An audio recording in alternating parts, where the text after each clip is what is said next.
నమస్తే రమగారు. నమస్తే జయ. ఈ మధ్య కొన్ని కథలే ఎక్కువగా చెప్పుకుంటున్నాం కదా రమగారు. చాలా హ్యాపీగా అనిపిస్తుందండి నాకు మాత్రం. స్టోరీ టెల్లర్ అని వేసుకోవచ్చు మీరు. చక్కగా మీది ఏ వృత్తో అది వేయటానికి అవకాశం ఉంటుంది. మరి ఏదైనా ఒక మంచి స్టోరీ చెప్తారా? చెప్తా. పూర్వం పులింద నగరానికి మాణిక్య ప్రభు అని ఒక రాజుగారు ఉండేవాడు. ఈయన ఏంటంటే ఒక పరమ క్రూరుడని ఒక పేరు. ఆయనకి కొన్ని సెంటిమెంట్స్ ఉండేవి, కొన్ని నమ్మకాలు. ఆ నమ్మకానికి భిన్నంగా ఏదైనా జరిగితే ఒప్పుకునేవాడు కాదు. ఆ రాజ్యంలో అరటిపళ్ళు, జంట అరటిపళ్ళు ఉన్న గేల ఏదైనా కనపడితే ఆ గేల మొత్తాన్ని మట్టిలో కప్పెట్టేవాళ్ళు. కవల పిల్లలు పనికిరారు, రాజ్యానికి అరిష్టమని నమ్మేవాడు ఆయన. ట్విన్స్ ఉండకూడదు. అరటిపళ్ళలో అరటి అన్ని గెలలో ఏదో గెల్లో జోడు పళ్ళు కనపడతాయా, అది వాడకూడదు, ఎవరూ తినకూడదు, అరిష్టం. దాన్ని మూఢనమ్మకం, ఒక నమ్మకం. ఆయనకి ఎవరో ఒక జ్యోతిష్కుడు చెప్పాడు, ఇద్దరు పిల్లలు ఒకేసారి కలిసి పుడితే మన రాజ్యానికి అరిష్టం, మీకు ప్రమాదం. అలాంటి ఒక భావన ఉంది. తనకైనా రాజ్యంలో ఎవరికైనా రాజ్యంలో ఇబ్బంది వస్తుందని అంటే తనకే కాదు, తన రాజ్యంలో పుట్టకూడదు. ఇది మరీ ప్రమాదం, చాలా ప్రమాదం. ఈ నమ్మకం వల్ల ఆయన ఆ రాజ్యంలో ఎవరికైనా కవల పిల్లలు అంటూ పుడితే పిల్లల్ని చంపేసేవాడు. అయ్యో, అందుకే క్రూరుడు అన్నమాట. మా రాజ్యంలో ఉండద్దు, మీరు వెళ్ళిపోండి అంటే ఓ రకం చంపేయటం ఏమిటి. అయితే ఏమైంది, ఆ రాజ్యంలో దేవయ్య అని ఒక ఆయనతో చంద్ర అని భార్య ఉండేవాడు. వాళ్ళకి పెళ్ళైన 7 సంవత్సరాల దాకా పిల్లలు లేరు. అప్పట్లో రాజ్యం మారిపోదాము, వేరే చోటుకి వెళ్ళిపోయి బతుకుదాము అలాంటి ఊహలు వచ్చేవి కాదు జయ. ఇప్పుడు కూడా మనం జన్మభూమిని వదిలిపెట్టలేని ఇలాంటి మనస్తత్వాల్లోనే ఉంటాం. పాత రోజుల్లో ఇంకా ఎక్కువ ఉండేది. కలో గంజో ఉన్న చోటే తిని బతకాలి అలాంటి భావాలు ఉండేవి. అయితే ఏం చేశాడు, ఈ దేవయ్య వాళ్ళకి పెళ్ళైన 8 సంవత్సరాలకి ప్రెగ్నెన్సీ వచ్చింది ఆ అమ్మాయి చంద్రకి. పూజారయ్య చెప్పాడు, కమల పిల్లలు పుట్టే చిహ్నాలు ఉన్నాయి నీకు అని. అయితే ఈ అమ్మాయి ఏమందంటే, అబ్బాయి మా అమ్మ కూడా ఇలాగే ఉండేదిటండి, నేను ఒక్కదాన్నే పుట్టానని ఆయనకి నమ్మించింది. ఒక అవ్వ అని పేరున్న ఒక ఆవిడ, ఈ చంద్ర వాళ్ళ అమ్మ రాజుగారి కోటలో పనిచేసేది. ఆవిడని పిలిపించుకున్నారు. ఆవిడ మంత్రసాని పనులు కూడా చేయగలిగింది, చేయి తిరిగిన ఆవిడ. ఈ కోటలోనే ఉండేది. రాజుగారి అనారోగ్యాలు, వాళ్ళ ఇంట్లో వాళ్ళ సమస్యలు అవి హ్యాండిల్ చేసేది. సరిగ్గా అక్కడికి పురిటిపోయటానికి వెళ్ళేది. అనుకున్నట్టుగానే ఓ పిల్లాడు పుట్టారు, ఆడపిల్ల మగపిల్లాడు. అయితే ఎప్పుడైతే ఈ పిల్లలు పుట్టారో ఆ పిల్లల్ని వీళ్ళు రహస్యంగా పెంచడం మొదలుపెట్టారు. ఎవ్వరికీ తెలియని వాళ్ళ, ఊళ్ళో వాసన రాని వాళ్ళ. అసలు ఆడపిల్ల పేరు విజయ, మగపిల్లవాడి పేరు విక్రముడు అని పెట్టుకున్నారు. అయితే ఏమైంది, రాజుకి కర్ణాకర్ణిగా ఎలాగో తెలిసిపోయింది. తెలిసిపోయేసరికల్లా ఈ అవ్వ ఏం చేసింది, మనం ఎట్లా కాదు, పిల్లని నేను తీసుకెళ్ళిపోతా, పిల్లాన్ని తీసుకుని నువ్వు పారిపోమని సలహా ఇచ్చి అల్లుడేమో మగపిల్లాన్ని తీసుకుని పారిపోయాడు. ఆ దేవయ్య విక్రముడిని తీసుకుని పారిపోయాడు. ఈ చంద్ర విజయ వీళ్ళిద్దరిని తీసుకుని అవ్వ పులింద నగరానికి తీసుకొచ్చేస్తుంది. దీన్ని ఆడపిల్లగా, పైగా ఇదేంటంటే ఈ రాజ్యంలో పిల్లేమో బహు చక్కటిది. పిల్ల కాస్త పెరుగుతుంటే ఆడపిల్లకి 1,00,000 సమస్యలు వస్తాయి. అందుకని దానికి మగవేషం వేసేది. ఒక 8 సంవత్సరాలు 7 సంవత్సరాలు వచ్చాకే ఈ కథ ఇలా మొదలైంది. ఆ పిల్ల 7-8 ఏళ్ల పిల్లాన్ని తీసుకుని దేవయ్య కాస్త పారిపోయాడు. వీళ్ళు ఇక్కడికి వచ్చారు. ఈ పిల్ల రోజు అవతో పాటు కోటలోకి బయటికి తిరుగుతూ ఉండేది మగవేషంతో. అయితే ఏమైంది, అది అక్కడికి తీసుకెళ్ళిన అతను వెళ్ళిపోయాడు కదా దేవయ్య ఈ నగరం నుంచి. అక్కడ శరభ నగరం అని ఒక పెద్ద నగరం. ఆ నగరానికి ఒక రాజుగారు ఉన్నాడు. సరిగ్గా ఆ అబ్బాయికి ఆయనకి ఇదే వయసు పిల్లవాడు ఒకడున్నాడు. వీళ్ళు వెళ్తూ వెళ్తూ ఆ రాజుగారు వెళ్తున్నటువంటి ఒక జాతరకో ఎక్కడికో వాళ్ళు వెళ్తుంటే ఆ సమూహంలో కలుసుకున్నాడు ఈ దేవయ్య. పిల్లాడికి ఆడుకునేందుకు తోడుగా ఉంటాడని ఈ విక్రముణ్ణి రాజకుమారుడితోటి కలిపారు. ఆయన ఏమన్నాడు, పిల్లాడు మా రాజుగారి అబ్బాయి ఒకడే పిల్లాడు, వీళ్ళిద్దరూ ఆడుకుంటారు, నువ్వు ఎలాగో పై ఊరు నుంచి వస్తున్నాను అన్నావు కదా, పిల్లాడిని మా దగ్గరే ఉండు, నువ్వు అబ్బాయికి తోడు ఉంటాడు.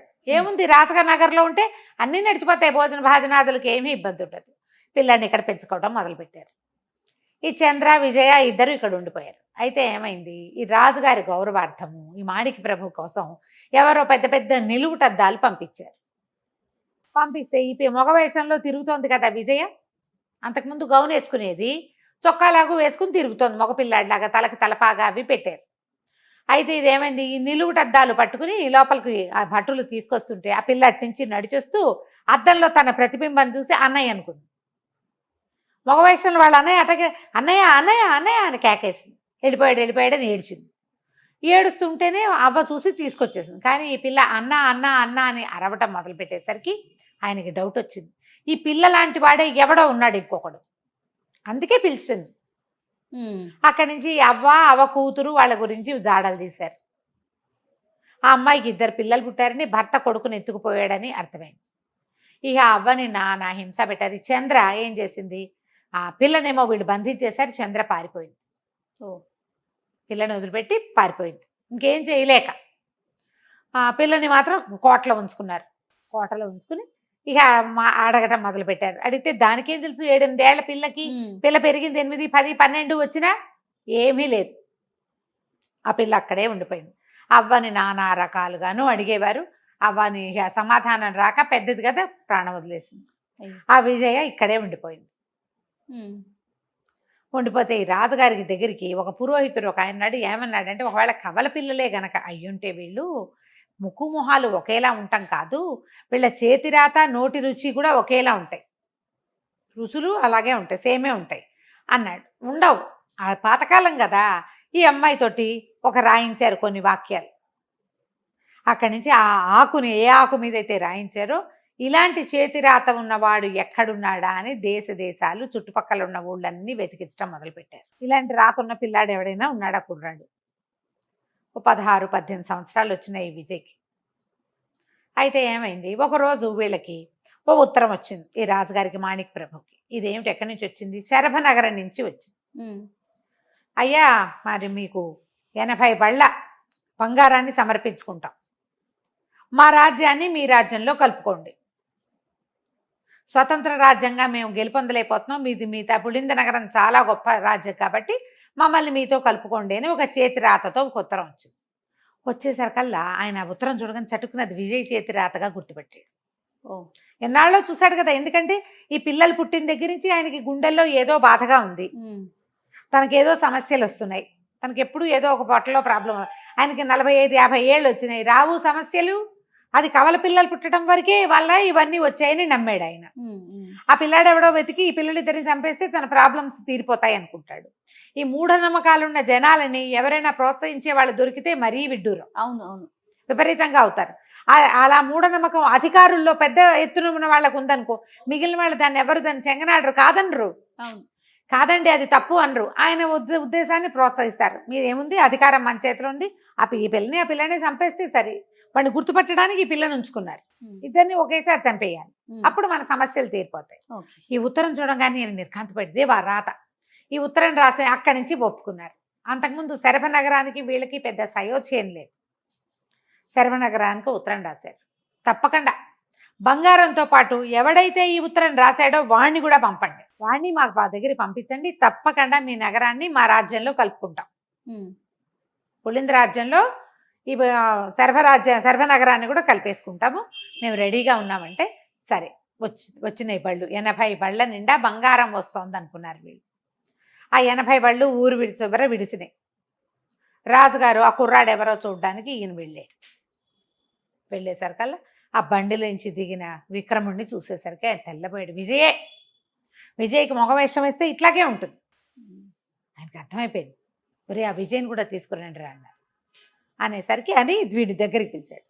దగ్గర పిలిస్తే వీడు నమస్కారం చేస్తూ ఒక్క ఉదుటున ఈ మాణిక ప్రభు మీద పడిపోయి 2 చేతులు పెడరెక్కలు విరిచి పట్టేస్తున్నాడు. పట్టేసా రాజుగారిని అనగానే రాజు మామూలుగా గుర్రం మీద 6 మంది సైనికులతో వచ్చాడు. ఇక్కడ 80 బళ్ళు వచ్చినాయా?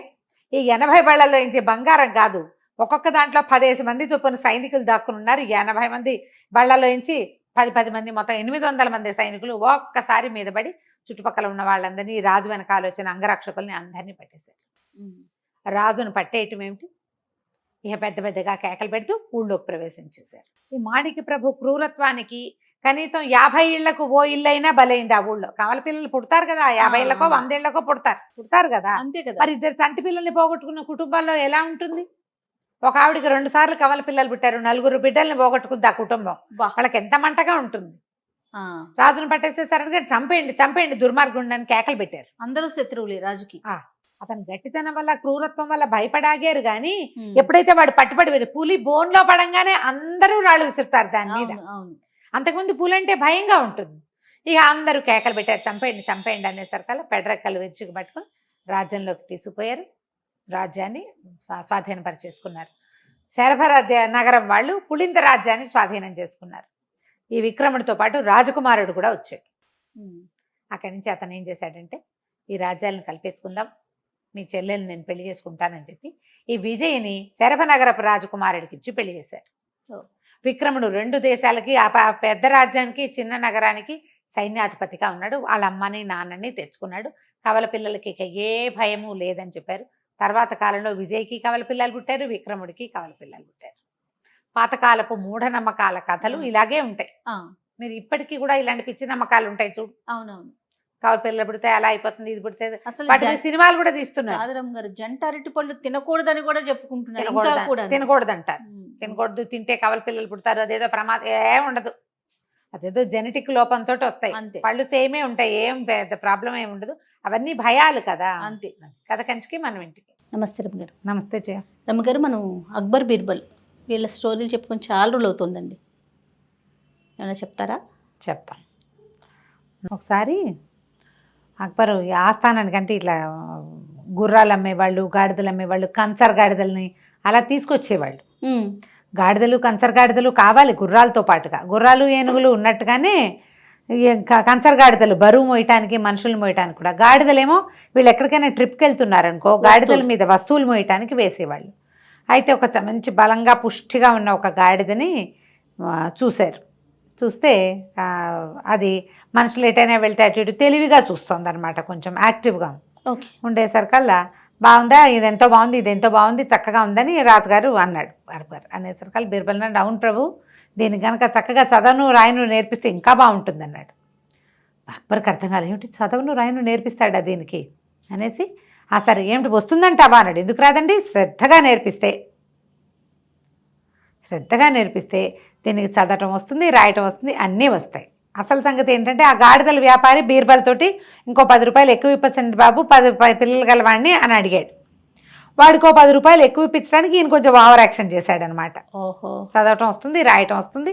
చదవటం ప్రధానంగా వస్తుంది దీనికి, రాయటం ఏముంది, చదవటం కదా ఇంపార్టెంటు అనేసరికల్లా జహాపన ఆయనకు సరదా వచ్చింది. సరే చూద్దామని గాడిదల వ్యాపారం ఇదెంతో అని అడిగి, వాడు కొంచెం రేట్ ఎక్కువ చెప్పినా పెద్దగా బేరం ఆడకుండా వాడికి డబ్బులు ఇచ్చేసి గాడిదని తీసుకున్నారు. వీళ్ళిద్దరు వ్యాఖ్యాళ్ళకి వెళ్ళి చేశారు ఈ పని. అక్కడి నుంచి ఆ గాడిద మెడలో తాడు కట్టారు, ఆ పలుపునెత్తి బీర్బల్ చేతిలో పెట్టారు. పరివారం ఉంటారు 25-30 మంది. రాజుగారి వాళ్ళిద్దరే నడవరు కదా, గుంపు ఉంటుంది, అంగరక్షకులు వాళ్ళు వీళ్ళు ఉంటారు. ఆయన ప్రోటోకాల్ ఆయనకు ఉంటుంది కదా. పెట్టేసరికల్లా ఏమిటి ప్రభు నా చేతికి ఇస్తున్నారు, ఎందుకు జహాపన అన్నాడు. అనేసరికల్లా చదవటం నేర్పిస్తానన్నావు కదా, 4 రోజులు ఉంచుకో దీన్ని, చదవటం చెప్పి తీసుకురావాలి, దీనికి చదివించాలి నువ్వు అనేసరికి చుట్టుపక్కల వాళ్ళకి నవ్వొచ్చింది. ఏదో సరదాకి చెప్పాడు, ఏమిటి సీరియస్గా తీసుకున్నాడు దాన్ని. రాజుగారు డక్కుబడింది ఈయనకి గుండెలో, ఏం చేయాలో తెలియలే. సరే తను కొంచెం ఓవర్ యాక్షన్ చేశానని, ఓవర్ యాక్షన్ని జహాపన అడ్వాంటేజ్గా తీసుకున్నాడని, తన తెలివితేటలకు ఒక ప్రశ్న పెడుతున్నారని అర్థమైంది, పరీక్ష. అలాగే ప్రభు అన్నాడు. ఏమి నిజంగా చదవటం నేర్పిస్తావా బీర్బల్ దీనికి అని అడిగాడు ఆయన. నేర్పిస్తాను. అందరూ ఆశ్చర్యపోయారు, దొరికేసాడు వీడు. ఇప్పుడు గాడిదకి చదవటం ఏమిటి, గాడిదకి ఏమొస్తుంది, అది గుర్రాలకు ఇచ్చినట్టు శిక్షణ ఇవ్వటం గాడిదలకి కుదరదు, వాటికి నడవటం బరువులు మోయటం తప్ప. అసలు అవి తెలివిగా గాడిద అని ఎందుకంటారు, మనుషుల్ని గాడిద అంటారు, తిడతారు. తెలివితేటలు ఉండవు దానికి, తెలివి చాలా తక్కువ ఉంటుంది దానికి, కొన్ని విషయాలు తెలుస్తాయి. గుర్రాల లాంటి శిక్షణ గాడిదలకి ఇవ్వలేకపోతారు. ఓకే, అంత తెలివిగలవి కాదనమాట, అవి తెలివి తక్కువవి బేసిక్గా. అయ్యేసరికల్లా సరే ఒప్పుకున్నాడు. గాడిదకి అయ్యే ఖర్చు కూడా నేనే ఇస్తానన్నాడు జహాపన. అది కూడా బాగానే, గాడిదని తీసుకుపోయాడు. ఎలా ఉంది గాడిద అని వారానికి ఒకసారి ఆయన అడిగేవాడు, బాగుందనేవారు. నెల అయ్యింది. ఏమిటి బీర్బల్, గాడిదకి చదవను రాయను ఏమైనా నేర్పించావా అంటే, చదవటం నేర్పించాను ప్రభు అన్నాడు. ఏది చూపించన్నాడు జహాపన.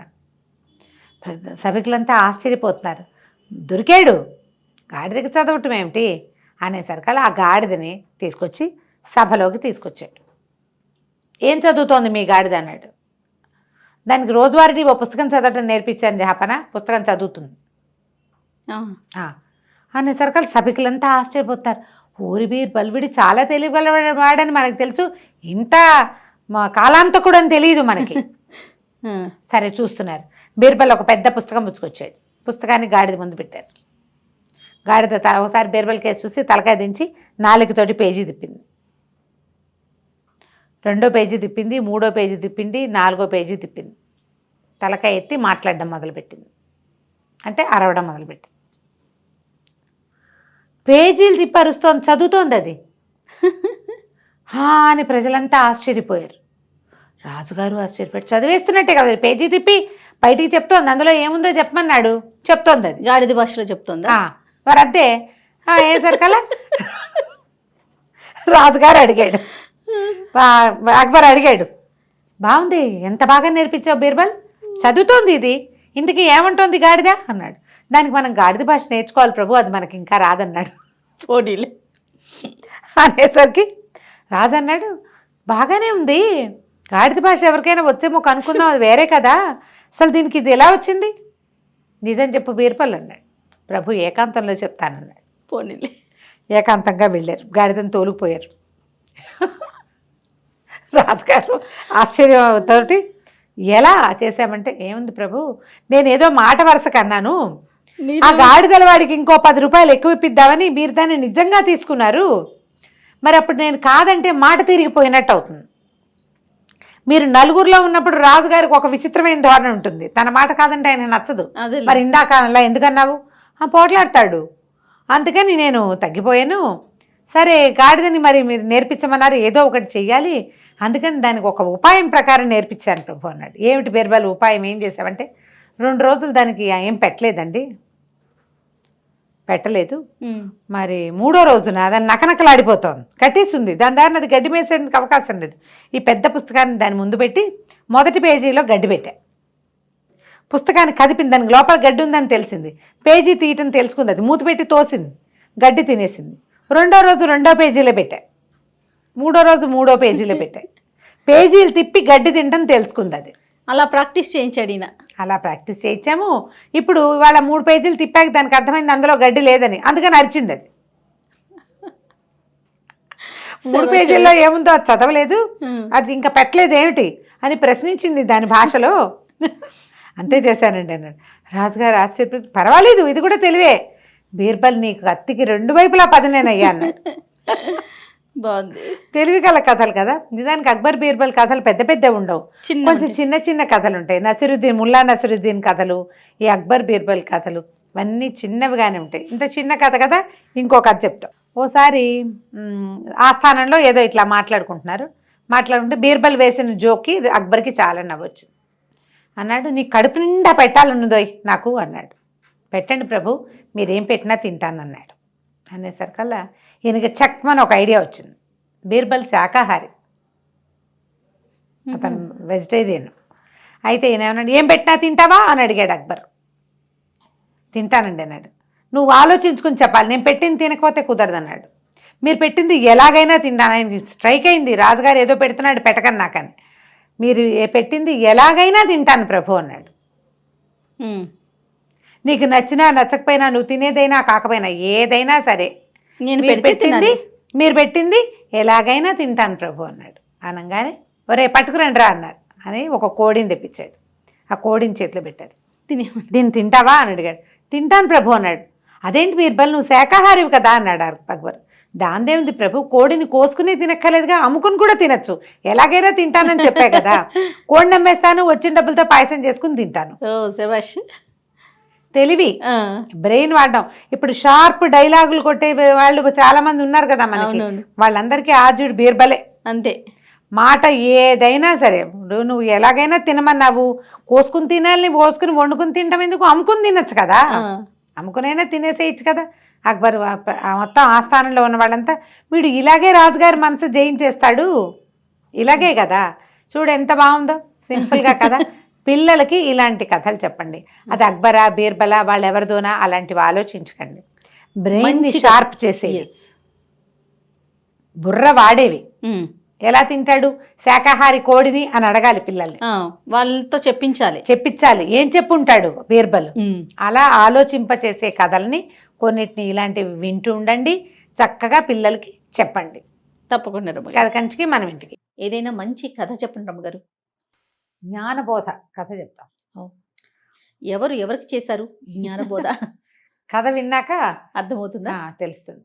పూర్వం గోవర్ధన పర్వతం అనే పర్వతం మీద ఒక ఆయన తపస్సు చేసుకునేవాడు, శమనకుడు.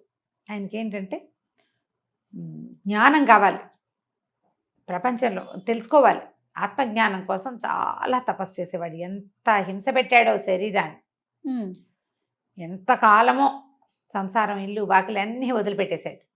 ఆ కొండ మీద కూర్చొని తపస్సు చేసి చేసి చేసి చేసి సంవత్సరాల తరబడి జ్ఞానభిక్ష పెట్టమని భగవంతుడిని ప్రార్థించేవాడు. చేయగా చేయగా చేయగా ఒకనాడు ఒక పెద్ద వెలుగు కనపడింది ఆయనకి. ఆయన నీవు తపస్సు చాలా చేసావు, ఇంకా చాలు, ఇక్కడి నుంచి వెళ్ళు, ముందుకి వెళ్తే దక్షిణంగా అలా వెళ్తూ ఉంటే నీకు ఒక పశువుల కాపరి జ్ఞానబోధ చేస్తాడు అని చెప్పారు. అని వచ్చింది అశరీరవాణి, ఆకాశవాణి. అలా ఓకే ఓకే. సరే ఏమనుకున్నాడు, భగవంతుడికి నమస్కారం చేశాడు, ఆ వెలుగుకి దండం పెట్టుకున్నాడు. ఇంత తపస్సు చేశాను, పశువుల కాపరితోటి నాకు జ్ఞానబోధ చేయిస్తాడా భగవంతుడు? హట్టయ్యాడా? హట్టవల, ఆలోచించాడు. ఓకే, హట్టవ్వచ్చు, అహంకరిస్తే ఇప్పుడు నేను ఇంత చేశాను అన్నావా, నీ మొత్తం తపస్సంతా తనేసిందే. నేను ఎంత చేస్తానో తెలుసా అనకూడదు జయ, ఎప్పుడు కూడా. అన్నామా, నీ భగవంతుడి కోసం నువ్వు ఎంతో చేశానని నువ్వు భావన ఉంది చూసావా, అదే నీ అహంకారం. ఆ అహంతో నువ్వు మొత్తం చేసిందంతా పోయి నీ అహంకారం మాత్రమే నీ వాటాకి మిగులుతుంది, క్రియ అంతా పోతుంది. భగవంతుడు నాతో చేయించుకుంటున్నాడు అనాలి. ఆ చేసే అదృష్టం నాకు కలిగింది అనుకోవాలి. భగవంతుడు ఇచ్చాడు అవకాశం, అంతేగాని ఇదంతా నేనే చేశాను, పోగు చేశానంటే పోగు కాదు, నువ్వు చేసుకుంది అక్కడ పాడు చేసుకున్నట్టే అది. సరే, ఆ పూటకి తెల్లవారింది. మర్నాడు అలా నడుచుకుంటూ వెళ్ళాడు. సూర్యోదయం అయ్యాక వెళ్ళగా వెళ్ళగా వెళ్ళగా వెళ్ళగా కొండంతా దిగి అలా అడవిలో వెళ్తుంటే దూరంగా ఒక ఆవుల మంద కనపడుతోంది. ఒక ఆవు మీద ఒక 6-7 ఏళ్ల చిన్న పిల్ల కూర్చుని, ఆవు అట్లా నడుస్తుంది. అక్కడి నుంచి వెనక నుంచి ఒక మురళిని నాదం వినపడుతోంది. ఎంత బాగుందో, వేణుగానం మైమరిచిపోయేలాగా ఉంది. ఆ గొడ్లన్నీ, ఆవులన్నీ ఎలా నడుస్తాయి, ఎలా నడుచుకుంటూ పోతున్నాయి ఆ సంగీతంలో పడి. ఆ పిల్ల కూడా తలకాయ ఊపుతోంది పాటకి. అదేమో ఆవుని అదిలించట్లా, కూర్చునింది బొమ్మలాగా, అది పోతోంది. పిల్ల అందులో అని కాళ్ళు జాడిస్తూ కాళ్ళు కదుపుతోంది, సంగీతానికి తాళం వేస్తుంది, తలకాయ ఊపుతోంది, సంగీతంలో మైమరిచిపోయింది ప్రపంచమంతా ఆ మురళీనాదంతో. సరే, ఈయన మురళి ఎవరు వాయిస్తున్నారో చూసి, వాడు కూడా ఒక 20 ఏళ్ళు, 21-22 సంవత్సరాలు ఉంటాయి కుర్రాడికి, పశువుల కాపరి. వీడే అయ్యి ఉంటాడు, ఇంకెవరు కనపడలా అని అనుకుని ఆయన దగ్గరికి వెళ్ళాడు. నాయన, ఎంత అదృష్టవంతుడు పోయి, ఏమి గానం నీది, పశువులన్నీ కూడా నీకు లీనమైపోయి వింటున్నాయి అని, ఇంత చిన్న వయసులోనే చాలా గొప్ప జ్ఞానబోధవంతుడు అయ్యావు నువ్వు అని నమస్కారం చేస్తే, కుర్రాడు తెల్లబడికి ఉంటుంది. మీరు పెద్దవాళ్ళు నాకు దండం పెడతారు, మీకు తెలుసు ఆ కొండ మీద ఎవరో తపస్సు చేసుకుంటున్నారని, ఆయన ఈయనే అయి ఉంటాడు అనుకున్నాడు. మీరు మహానుభావులు పెద్దవాళ్ళు నాకు దండం పెడతారంటారు ఏంటండి, నాకేం జ్ఞానం ఉంది, ఇది వాయించడం గొడ్లు తోలుకోవడం తెప్పిస్తే నాకేం తెలీదు. గొడ్లు తోలటం ఒకటే వచ్చు మనకి, ఫ్లూట్ వాయిస్తాడు. చిన్నప్పటి నుంచి ఏదో పీపీపీ అనేవాడు, పీపీ కాస్త క్రమంగా మంచి పూపు సంగీతంగా అవుతుంది క్రమంగా. చాలా మంది అలా ఉంటారు, ఊదటం మొదలు పెడతారు, ఒక అది అలౌకిక సంగీతం కింద ఆటోమేటిక్గా టర్న్ అవుతుంది. అందరూ నేర్చుకోరు కదా. అవునవును. అనేసరికల్లా కాదు నాయన, నువ్వు చాలా జ్ఞానవంతుడివి, నీ జ్ఞానం ఏమిటో నాకు తెలియజేయాలి, నువ్వు నీ దగ్గర జ్ఞానబోధ పొందటానికే వచ్చాను నాయన, నాకు జ్ఞానభిక్ష పెట్టన్నాడు. వీడు నిర్ఘాంతపడేవాడు, కొళ్ళు మండింది కూడా. నేను జ్ఞానభిక్ష పెట్టడం ఏంటండి స్వాములారు, నాకు అసలు ఏం రాదండి అనేసరికల్లా సరే నీకేం రాదు, కానీ భగవంతుడు నీ పేరే చెప్పాడు కదా నాకు, నువ్వేం చేస్తావో అన్నాడు. ఆవులు తోలుతున్నానండి ఆవులు తోలుతానండి అన్నాడు. ఎప్పటి నుంచి తోలుతున్నావు ఆవులు? అదిగో ఆ పిల్లందే, చిన్న పిల్ల, దానంతప్పటి నుంచి నేను గొడ్లే తోలుతున్నానండి అన్నాడు. ఓహో, ఈ పిల్ల ఎవరు, నీ చెల్లెలా కూతురా అని అడిగాడు ఈయన. మరి ఇప్పుడు చెల్లెలు అనుకోవచ్చు, కూతురు అనుకోవచ్చు అండి అన్నాడు. అదేమిటి నాయన అన్నాడు. అవునండి, అది వాళ్ళ అమ్మా నాన్న చచ్చిపోయారు, వాళ్ళ ఇల్లు కాలిపోయింది, ఇంత పిల్ల అదొక్కటి బతికిపోయింది, పాపం ఏం చేస్తాం, దాన్ని తీసుకొచ్చాను, నేనే పెంచాను కాబట్టి నేను అది నా కూతురు, ఇగో ఇంత ఉందిగా పిల్ల కాబట్టి చెల్లెలు అన్నాడు. అనేసరికి ఆయన ఆశ్చర్యపడి, అదేంటి ఈ పిల్ల పసిగుడ్డుగా ఉన్నప్పుడే అమ్మా నాన్న చచ్చిపోతే అప్పటికి నువ్వు చిన్నపిల్లాడివే కదటయ్యా, ఇప్పుడు 20 ఏళ్ళు 21 ఏళ్ళు ఉన్నాయి, 6 ఏళ్ల క్రితం వాడు ఎంత వాడు, ఏ 14 13 ఏళ్ళ వాడు అంతే. ఆయన నువ్వు చిన్నపిల్లాడు కదా. అవునండి, కానీ ఎద్దులో ఉండేవాడిని నేను, ఏముంది పిల్లని తీసుకొచ్చి పెంచాను అనేసరికి ఆయన అన్నాడు, అంత సులువుగా అయ్యింది ఆ పెంపకం. ఏం సులువండి, నోరు లేదు, చిన్న మొహంది, ఎప్పుడు ఏడ్చేది, దానికి ఆకలో నెప్పో చేమ కుట్టిందో తెలిసేదే కాదు. ఎన్ని తంటాలు పడ్డా నువ్వు దీన్ని పెంచడానికి, ఇదిగో ఇప్పుడు ఇంత అయింది. ఏమొచ్చింది నాయన నీకు ఈ పిల్లని పెంచితే అన్నాడు. ఏం రావాలండి, పెరగలా పిల్ల, నాతో ఉందిగా, అంతకంటే ఏం కావాలి, అంతకంటే ఏమన్నా కావాలా, ప్రయోజనం ఏమిటి ఇందులో, ఏం ప్రయోజనం, పిల్ల బతికుంది కదా, అది ఉంది, నాతో ఉంది, నాతో పాటే ఉంటుంది, అంతకంటే నాకేం ప్రయోజనం కావాలి. ఆయన అట్లా చూస్తూ నుంచున్నాడు, కంట్లోంచి నీళ్లు గారుతున్నాయి ఆయనకి. ఇతరులకి సహాయం చేయటానికి ఏ ప్రయోజనము అవసరం లేదని ఒక్క జ్ఞానాన్ని కలిగి ఉన్నావు నాయన, నిన్ను ఈ దగ్గర అదే నేర్చుకోమని పంపించాడు దేవుడు నన్ను. పరోపకారం, ఈ పిల్లని నేను ఎట్లా పెంచుతానని నువ్వు వదిలేసి ఉంటే దాని జీవితం ఏమయ్యేదో, బతికేదో లేదో పిల్ల. నీ జ్ఞానం ఈ 6.5-7 సంవత్సరాల వయసు పిల్లలో ఉంది నాయన. నేను ఎవ్వరికీ సహాయం చేయకుండా కొండ మీద కూర్చుని జ్ఞానం కోసం ప్రయత్నం చేశాను. నాదెంత వృధా ప్రయత్నము, ఎంత శుష్కమైన ప్రయత్నం చేశాను. నువ్వు చేసిన ప్రయత్నం 7 ఏళ్ల పిల్ల, దాని ప్రాణం, దాని జీవితం. నేను చేసింది ఏముంది, శుష్కించిపోయి ఆ ఇల్లు లేదు, వాకిలి లేదు. ఎంత గొప్ప జ్ఞానభిక్ష పెట్టావు నాయన అని సాష్టాంగపడి దండం పెట్టాడు. వాడి నిర్ఘాంతపై చూసినాడు, సాములాట్ల మాటలు మనకు అర్థం కావు అనుకుంటూ. నువ్వు చేసింది చాలా గొప్పదేంటి, ఏం గొప్ప ఏముంది ఇందులో అనుకుంటున్నాడు. చాలా సింపుల్గా ఏం లేదు అందులో, ఏమో పిల్ల ఏడ్చింది, కాస్త పాలు పోసాం, ఏడ్చింది, కాసేపు ఎత్తుకున్నా, అంతే. ఇందులో నేను చేసిన సహాయం ఏమిటి పెద్ద అని భావించాడు. అలా క్యాజువల్గా ఇతరులకి సహాయం చేయటమే జ్ఞానం. కరెక్ట్ కదా నమ్మగారు. ఏ ప్రయోజనము ఆశించకుండా ఏదో ఒక పని, ఏదో ఒక మాట, ఏదో ఒక క్రియ చేయగలగటం ఉంది చూసావా, అది భగవత్ సాక్షాత్కారాన్ని పొందేందుకు నెమ్మది అయిన, దగ్గరైన, సులువైన మార్గం. ఒక భగవంతుణ్ణి చూడగలిగినంత తపస్సు చేసిన వాడు వచ్చి వీడికి దండం పెట్టాడు. కథలో కనపడుతోంది మరి, దండం పెట్టేశాడు. నేను చేయలేకపోయాను, ఇది నా వల్ల కాలేదు అని. ఇంత సింపుల్ దేవుణ్ణి చూడటం. ఎక్సలెంట్ స్టోరీ రమ్మ. మనం అది చెయ్యం, అది చేయలేకపోతాం. పెద్దవి చేయాలనుకుంటాం, ఏదో యజ్ఞం చేసేయాలి, అది చేసేయాలి, హోమం చేసేయాలి, పూజ చేసేయాలి, దానికి 108 రకాల కమలాలు, 108 కమలాలు కొనుక్కురావాలి, అది తెచ్చుకోవడం కోసం అక్కడెక్కడికో వెళ్ళాలి. పక్కనున్న మనిషికి సహాయం చేయమండి, చెయ్యం. దేవాలయాల్లో పువ్వుల కోసం లక్షల రూపాయలు విరాళాలు ఇస్తారు ప్రతి సంవత్సరము. ఇవ్వకూడదని కాదు, దాంతోపాటు ఇంకెవరికైనా సహాయం చేయొచ్చు కదా, నీడీ పీపుల్కి, అవసరమైన వాళ్ళకి. బతికేందుకు ఒక ఆసరా ఎందుకు ఇవ్వకూడదు? అవును, అది కదా భగవంతుడిని చేరే మార్గం. ప్రార్థన చేసే పెదవుల కన్నా సాయం చేసే చేతులు చాలా గొప్పవి. భగవంతుడికి అత్యంత ప్రీతిపాత్రమైనవి ఆ చేతులు. నువ్వు ప్రార్థించకపోయినా పర్వాలా, సహాయం చెయ్యి. నువ్వు ఎంత ప్రార్థించినా ఇతరులకి ఉపయోగపడని నిన్ను భగవంతుడు వల్లడు, ఆయనకు నచ్చదు, సహించడు. ఎంత అద్భుతమైన ప్రార్థన చేసినా కూడా కదరమ్మ గారు, ఎంత అద్భుతమైన ప్రార్థన చేసినా కూడా సహించడు, నిన్ను దగ్గరికి చేసుకోడు. నువ్వు భగవంతుడిని చేరాలి అంటే ఇలాంటి జ్ఞానాన్ని కలిగి ఉండాలి. నిర్మమంగా, నిర్లోభంగా సహాయం చెయ్యి. నేను ఏటా అక్కడ ఇస్తానండి, ఇక్కడ ఇస్తానండి, అవి చేస్తానండి, ఇది చేస్తానండి, బర్త్డేలకు అవివో చేస్తానండి చెప్పకు, చెయ్యి అంతే. దానివల్ల నీకేం ప్రయోజనం వస్తుందో చూడకు. పోన్లే, వాళ్ళకి ఏదో ఒక రోజు గడుస్తుంది అంతే, నాకు అవకాశం ఉంది కదా అని భావించు. నువ్వేం చేస్తున్నావో లిస్ట్ అవుట్ చేసి చూపించకూడదు. బాగా చూస్తాం రమ్మ గారు. అవును, ఇది ఎక్కువ ఉంటుంది. సహాయాలు అంత చేసి అంత చెప్పుకుంటూనే ఉంటారు. నేను కొంతమంది కాలేజ్ గర్ల్స్ తెలుసు జయ, నాకు ఇంజనీరింగ్ చదివే పిల్లలు వచ్చేది ఆ కాలేజ్ నుంచి వచ్చే దారిలో ఒక ఓల్డేజ్ హోమ్ ఉంటుందిట. ఓ 2-3 అమ్మాయిలు అక్కడికి వెళ్ళి వాళ్ళకి అక్కడ ఉన్న పెద్దవాళ్ళకి ఏదో సర్వీస్ చేసి కొంతమందితో అలవాటు చేసుకుని, అదేమి సినిమాటిక్గా ఎవరికైనా పోస్టులు కూడా పెట్టలేదు వాళ్ళు. ఎప్పుడు ఫేస్బుక్లో ఉంటారు కానీ ఏనాడు ఆ విషయాన్ని ఎలాగో పబ్లిక్ చేయలే. ఎంత నచ్చిందో నాకు ఆ విషయం.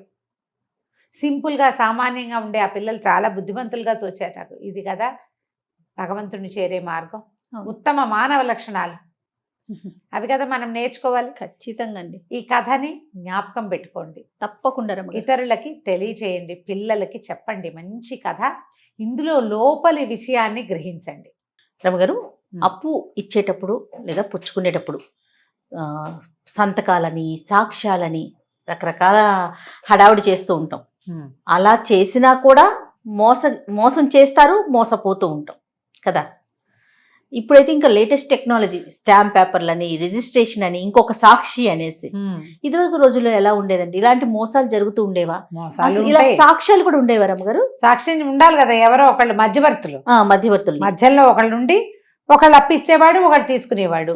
ఒక కాగితం రాయించుకోవటము, లేకపోతే ఫలానా వాళ్ళు ఊళ్ళో ఉన్న పెద్ద మనుషులు ఎవరో మధ్యవర్తిగా ఉండటము, మున్సబ్ గారు, కరణం గారు ఎవరైనా మధ్యలో ఉండి ఇప్పించటము, వాళ్ళ మాట నడవాలి కదా, అలా ఉండేది. అయితే అన్ని చోట్ల అలా ఉండదు కదా, ఏదో మనం తెలుసు కదా అని 10, 20, 25 చేబదుళ్ళు ఇవ్వటం అలా చేసేవాళ్ళు ఇదివరకు. ఇచ్చిన వాడు వెనక్కి తిరిగిస్తాడు, ఇవ్వని వాడు ఎగ్గొట్టేస్తూనే ఉంటారు. అలా అదొక పద్ధతి, అదొక పందా మనుషులది. ఇలాంటి దాని మీద ఒక కథ చెప్తాం.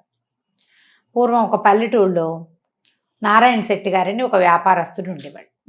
ఓ రోజు ఆయన కొంచెం వర్షాకాలం ఎక్కడికో నడిచి వెళ్తున్నాడు. అప్పట్లో అంతా నడకలే కదా, వెళ్తుంటే ఆయనకు కోటయ్య అని ఒక రైతు కనపడ్డాడు. కనపడేసరికల్లా ఏదో పిచ్చాపాటి మాట్లాడుకున్నారు. ఆ కోటయ్య ఏమన్నాడంటే, బాబు వానాకాలం వచ్చేసింది, ఇల్లంతా కురిసిపోతుంది, రూపాయి లేదు, చాలా కష్టాల్లో ఉన్నాను, ఇల్లు కప్పించుకోవాలి మొదట, తర్వాత ఏమో ఇల్లు కప్పటంతో పాటుగా కొంచెం వ్యవసాయానికి కొద్దిగా పెట్టుబడి కూడా కావాలి అని చెప్పి ఒక 200 ఇప్పించండి, వీలు వెంబడి తీర్చుకుంటాను అన్నాడు. అనేసరికి ఈ నారాయణ శెట్టి గారు కొంచెం మెతకవాడు. సరే, ఆ దారిలో నడుస్తూ ఏమన్నాడు, అలాగేలే కోటయ్య, ఎప్పుడు చెల్లేయగలవు చూసుకుని చెప్పన్నాడు. చూస్తుంటే, ఏముంది బాబు, ఈ వ్యవహారం అంతా తెమిలి ఇల్లు కప్పేసుకుంటాము, పొలం పంట ఇస్తాను, పంట వచ్చాక మీ డబ్బు మీకు ఇవ్వనా పువ్వుల్లో పెట్టి అన్నాడు. అనేసరికల్లా ఇప్పుడు దారే పోతున్నారు ఇద్దరు ఒక దారిలో. అక్కడ ఎవరుంటారు మధ్యవర్తులు?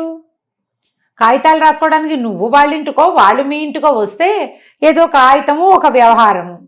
రోడ్డు మీద నడిచి వెళ్ళేటప్పుడు కదా ఈయన ఏం చేశాడు, 2 నోట్ల కట్టలోంచి 200 రూపాయలు తీసి కోటయ్య చేతిలో పెట్టాడు.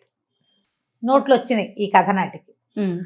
పని చేసుకో, వీళ్ళు వెంబడి తీర్చేసేయి, వడ్డీ ఏం వద్దులే అని చెప్పాడు. వడ్డీ వద్దులే అని చెప్పిన వాడు ఎంత మంచివాడు మరి.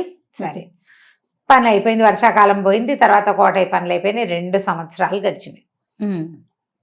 గడిచేసరికల్లా ఈయన చూస్తున్నాడు, ఎప్పుడో ఇస్తాడని. ఒకనాడు ఒక బజారు వీధిలో ఎదురుపడ్డాడు కోటయ్య. ఈయన అన్నాడు, కోటయ్య నీ పనులన్నీ అయినాయా, వ్యవసాయం అది బాగుందా అంటే, అన్నీ బాగున్నాయి బాబు, అంతా కులసాబాబు. మరి నా బాకీ ఎప్పుడు ఇస్తావు అన్నాడు ఆయన. ఏం బాకీ అనేసాడు కోటయ్య.